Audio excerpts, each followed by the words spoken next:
Good morning, good afternoon, good evening, wherever you are in the world. Thank you for joining me for this week's edition of the SMIE Consulting Midweek Roundup.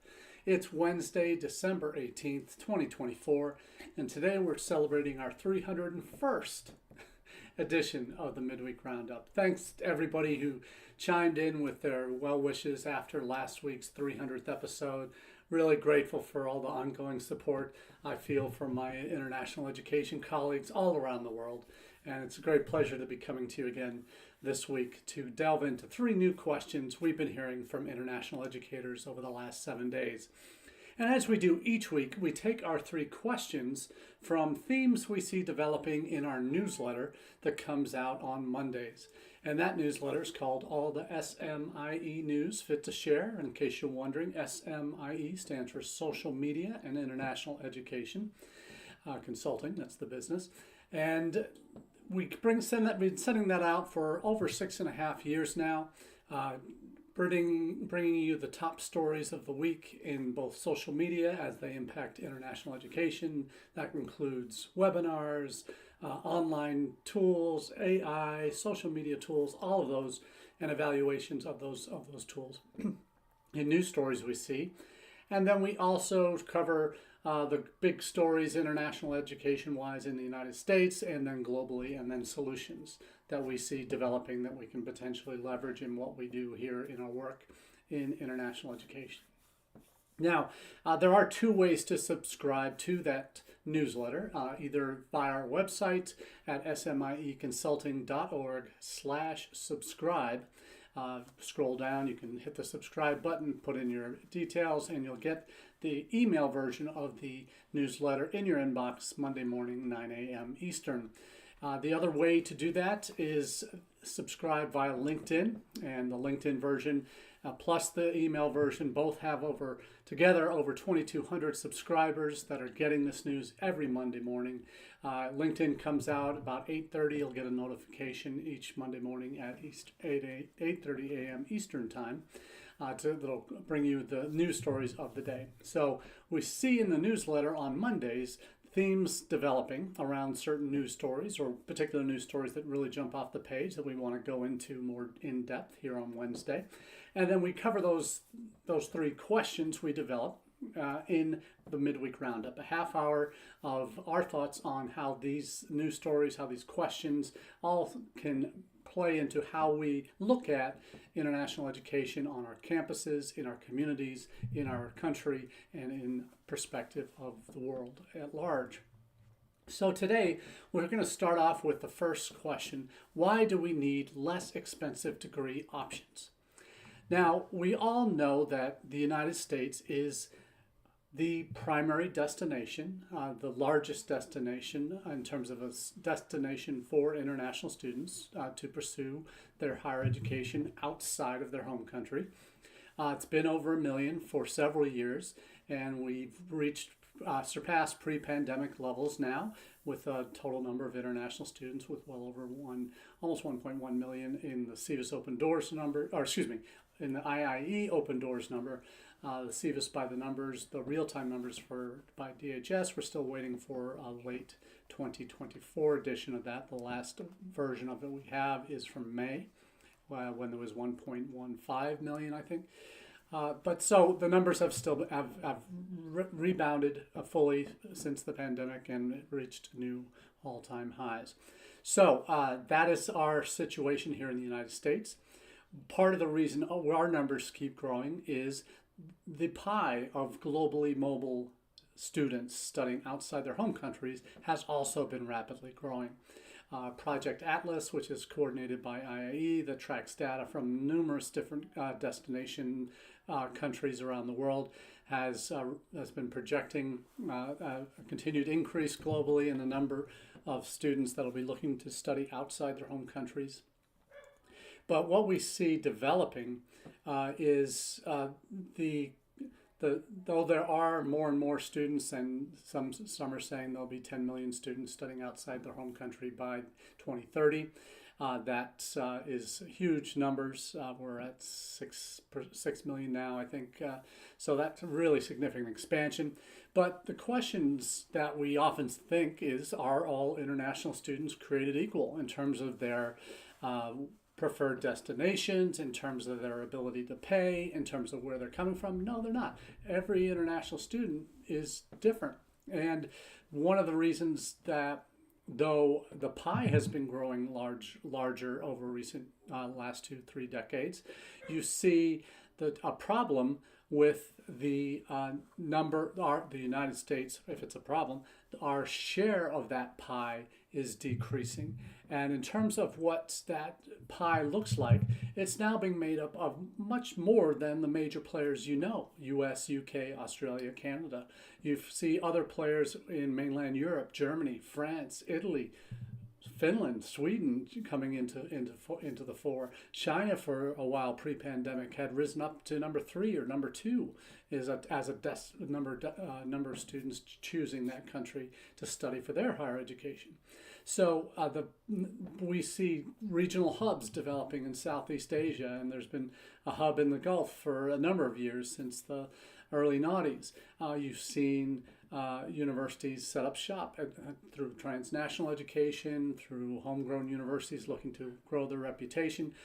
India now growing in terms of universities that are setting up shop there for transnational education, but also Indian universities that are looking to become destinations for overseas students who are looking to study at the higher education levels. So the world has become increasingly competitive in terms of everybody wanting a piece of that pie. You see countries in East Asia that have turned to international education as a solution to economic challenges in terms of declining birth rates in their country. Sound familiar, US? To the skill shortages that they have in terms of their population of able to do certain jobs. Many countries in Korea, in Japan, in Taiwan are turning to international education as a way to solve economic problems in terms of skilled labor and making clear pathways from study to work. Failed experiment in Canada that went over the top with their study to work opportunities, mostly at the lower skill level vocational positions. So you see other countries like Thailand and Vietnam starting to attract international students from China. Hong Kong becoming a destination, a major destination for Chinese students, mainland Chinese students. Singapore, Indonesia, Malaysia looking to become hubs for international students. So there's so many more competitors for the globally mobile students that are out there. Post-pandemic, we've seen some trends developing with students wanting to stay closer to home. And that means they might have looked at going to the US, UK, Canada, Australia before. Now they're looking to stay more regionally. That's what's driven a lot of Chinese students to Hong Kong and other Southeast Asian destinations. So why do we need less expensive degree options? This is actually coming out of an article from INTED last week. Their reflections on the Pi Live and the Open Doors data. That's they were on a presentation at Pi Live about that and what the data seemed to suggest. And a lot of what I've just shared is the foundation for why INTED's making this claim that we need less expensive degree options that we deliver through our college campuses, or online, or through third country options through TNE. So why do we need this? Because if we want to stay competitive, if we want to keep the revenue streams coming in, diverse revenue streams, not just diverse students where they're coming from, but diverse methods that students are receiving our education options, we need to have some less expensive options if we want to attract a broader swath of students to those degrees. And some of that might be for those that are really in the market for a third country experience coming to the United States. That may mean lower scholarships if you want to attract more of them, because it's, as I said, it's getting increasingly competitive. We're in a unique spot right now where, because of stumblings in Australia, Canada, UK, the US is sticking out as the primary destination that has the most room to grow and the best political advantages, I guess, in terms of a system that isn't changing much, that still offers and has improved the visa process, though it's still not nearly as good as some other countries in terms of the smoothness of the processing, the lack of a need for a visa interview in all the other major destination countries is something that will always hold us back, because it will consistently limit the amount of students that can take advantage of interviews in different countries, because they only have a certain number of hours a day that the consular officers, State Department employees, are able to do these interviews. Other countries that don't require in-person visa interviews have a much smoother process, or can have a much smoother process, because it eliminates a major hurdle, the visa interview, scheduling time to physically go to an embassy or consulate for an interview. We have that problem. Other countries don't. They have other problems of their own with their visa processing, oftentimes lengthy delays because they haven't staffed up enough to manage the paperwork processing. But for the biggest check for most international students coming to the United States comes in the security clearances that every student has to go through. There's a 10, 13 different lists that need to be checked and clearances that need to be achieved before a visa can be given, regardless of what happens in the visa interview. So we have extra hurdles for those who want to come to study in the United States. So having less expensive options on campus, that means more scholarships to stay competitive with what other countries are doing. That's important. So really good article from INTED on what the larger picture is, and that's something I always appreciate, is having that global perspective to know, hey, how are we competing globally for these same students that are not always going to be the same ability to pay full freight to come to our country for studies. So good article from INTED. I really appreciate what they do on a regular basis, and certainly I always am willing to shout them out here. Now, the second question of the day is one that has really been a sore spot for me since this past fall intake. And I learned this early on, being in India in country in August, doing some visits for UNLV.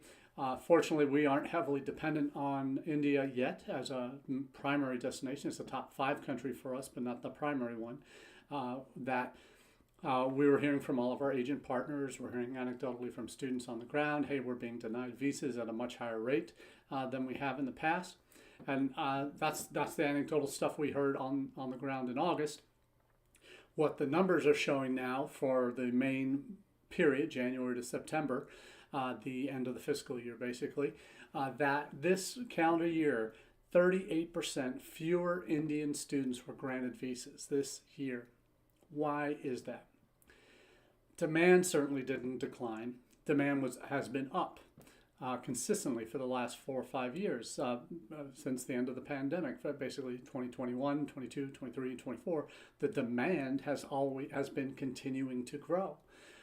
This is a point now where we had over 103,000 visas awarded this past year, 63,000, I think, 64,000 visas less. 64,000 visas total awarded this year. So that's a 38% drop in the number of Indian student visas awarded. There are colleges I know well that I traveled with in August. I traveled with again over the course of the fall and saw at the RC conference in Seattle a couple weeks ago and agent partners who were there as well bemoaned this significant drop in the amount of students that were receiving visas in India. What happened? And this is one of the most, the U.S. mission in India had been on a run since the pandemic of really phenomenal success. The U.S. ambassador had been former L.A. mayor, Los Angeles mayor, and had a very much a politician's mindset and public relations efforts to focus on improving the student visa issues and the process for students in India for going through that, and visas in general. They opened a new consulate in Hyderabad that had 65, 70 visa windows. The dirty little secret about those windows is they're never all open at once because they don't have the staff for them. So even though they have all these extra windows, they don't ever use them all at the same time, except maybe on these super Saturdays that they keep on having. They've had 4 of those this year. Those are great PR events. There was the effort during the pandemic to eliminate the in-person visa requirement for those that already have received a U.S. visa of any kind over the last 4 or 5 years, because whoever gets a U.S. visa, regardless of whether they've come for an interview or not, which all of them have had, unless they're in the visa waiver country, they've gone through all the security checks, whether it's a visitor visa, a work visa, a student visa. And if they've gotten a visa in the past 5 years, they've already gone through security checks, and that realization was a reason why the State Department said, let's waive the visa in-person requirement for a visa interview for anyone who's had a U.S. visa in the last 5 years. So that has helped. There's been more visa slots opened. There's been, in India specifically, they've had some efforts to get rid of the fraudulent agents that were basically booking visa appointments and then selling those appointments using fraudulent documents, selling those visa appointments to students that they might be advising or maybe just doing the visa advising for. There have been other moves to do these Super Saturdays to really help publicize, hey, we really want to do as much as we can. Those have all been great PR events, but the rubber hits the road when you see numbers like this and we see they failed this year, absolutely failed. What caused that? I guarantee you it's not a slowdown in growth or interest in the United States.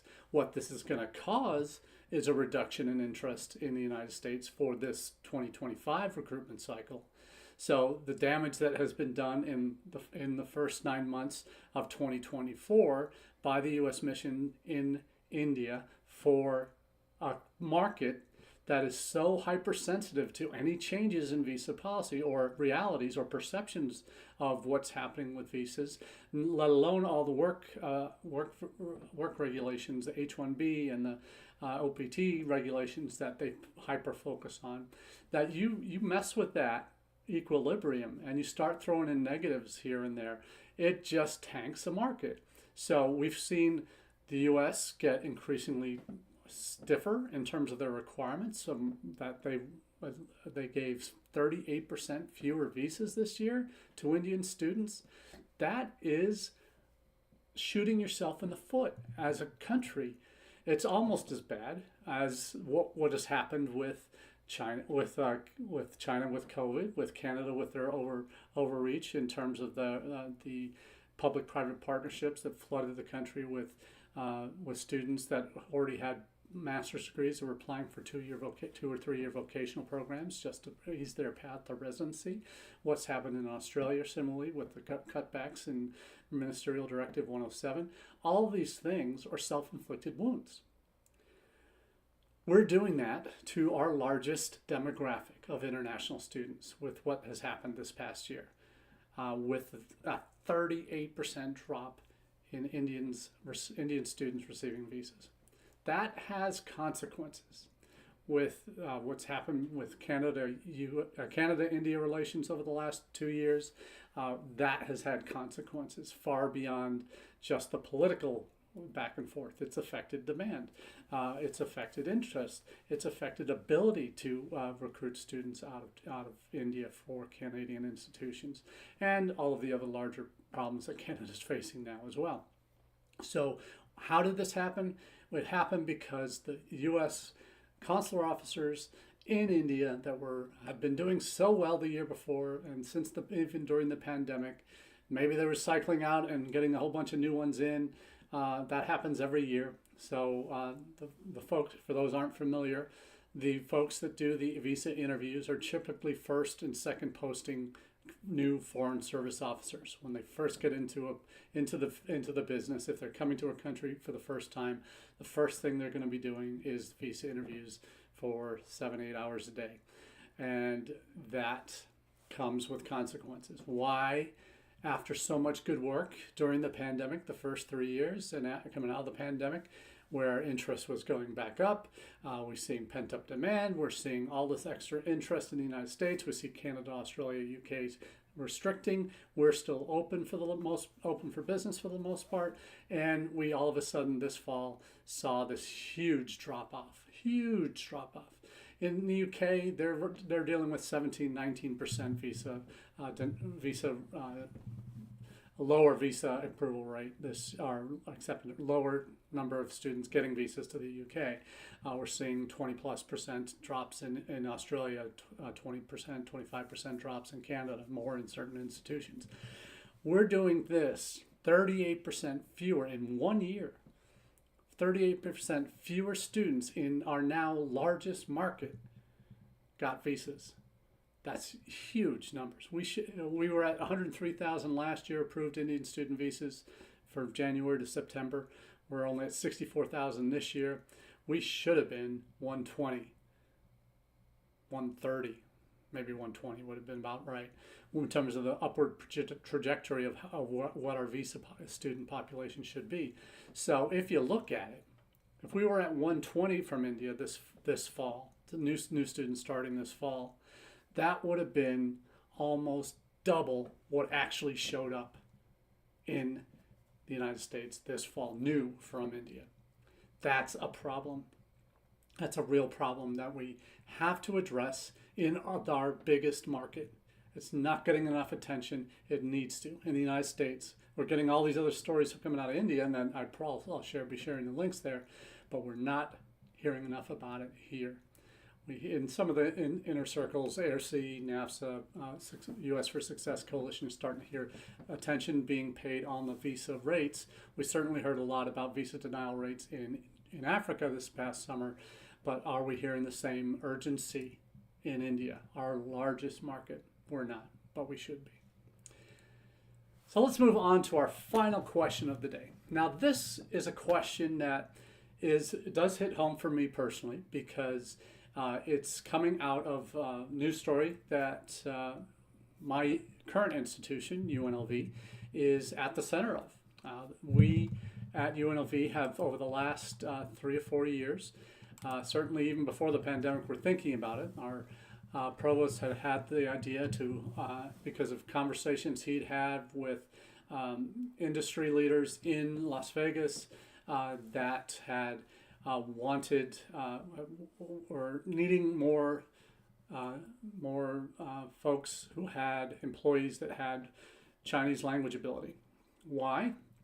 Because they would be getting all this equipment that they would need for their businesses, whether it's slot machines for the casinos, whether it's all these other tools, machine tools, manufacturing tools, whatever it was that were made in China.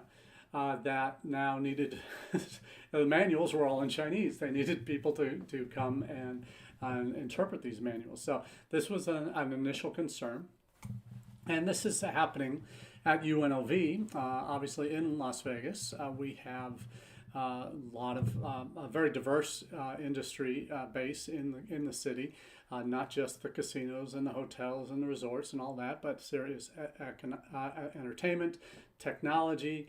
There's been a huge tech boom in Southern Nevada in the last dozen years or so, as California has become increasingly expensive. Nevada doesn't have a state income tax. A lot of businesses have opened up shop in Southern Nevada, primarily in Las Vegas. So there's been huge growth in businesses and engineering firms and tech firms, in addition to our obviously entertainment-based, sports-based economies that are driving our growth as a city. But the Chinese language piece is certainly popped in. And this is all with the backdrop, and you want to talk going against the grain of what's happened with Chinese language programs in the United States over the last dozen years. The question that we're answering here is, will Chinese language programs survive Trump 2.0? There's, with the China initiative that was launched during the first Trump administration, talk of it coming back, but probably not, some different version of it, trade war with China, all these other things that are building up.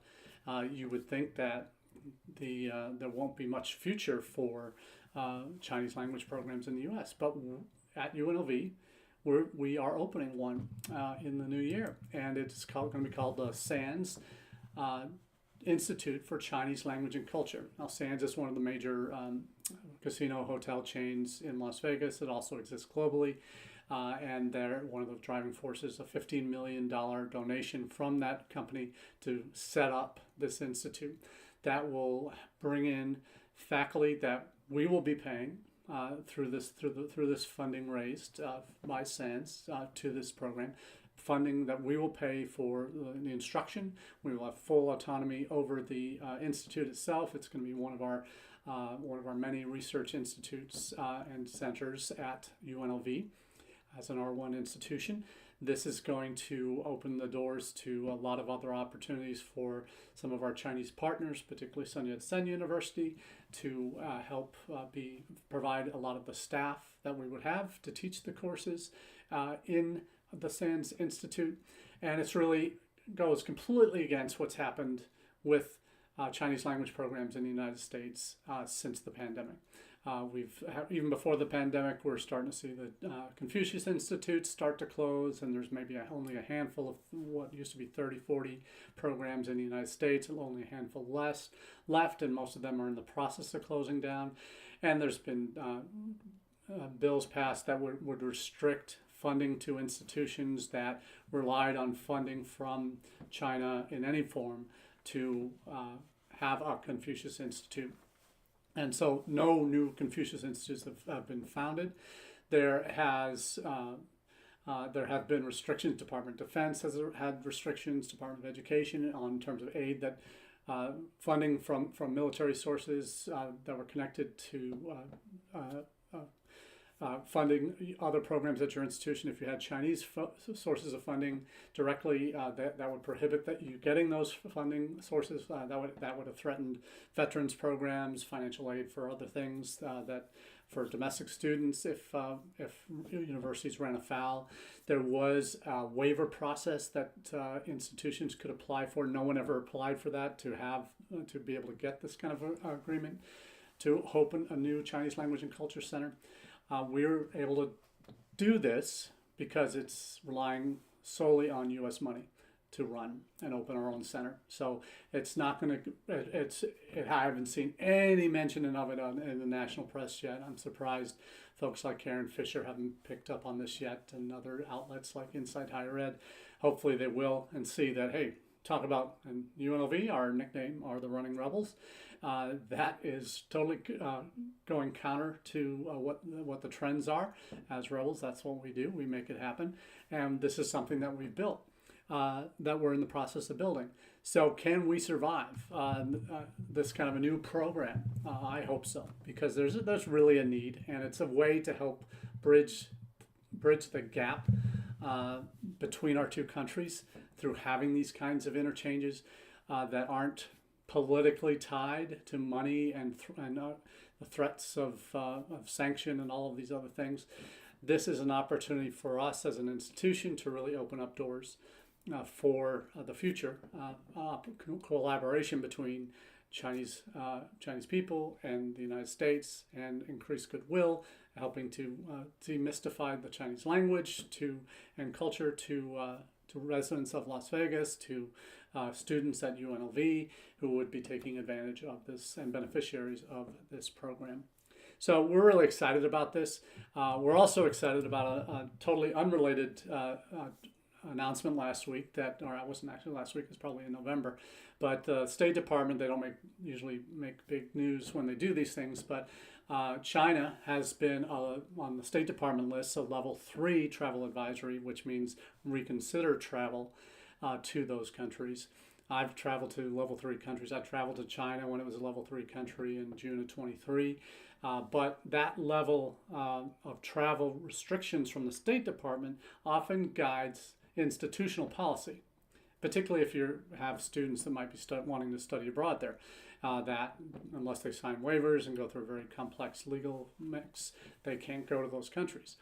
And some institutions outright ban students or faculty going to level 3 countries for whatever purpose. This in November 27th, they changed the advisory from a level 3 down to a level 2, which means increased caution. So they've made it easier to travel, or they're saying there's less challenges for traveling to mainland China, Hong Kong, and Macau.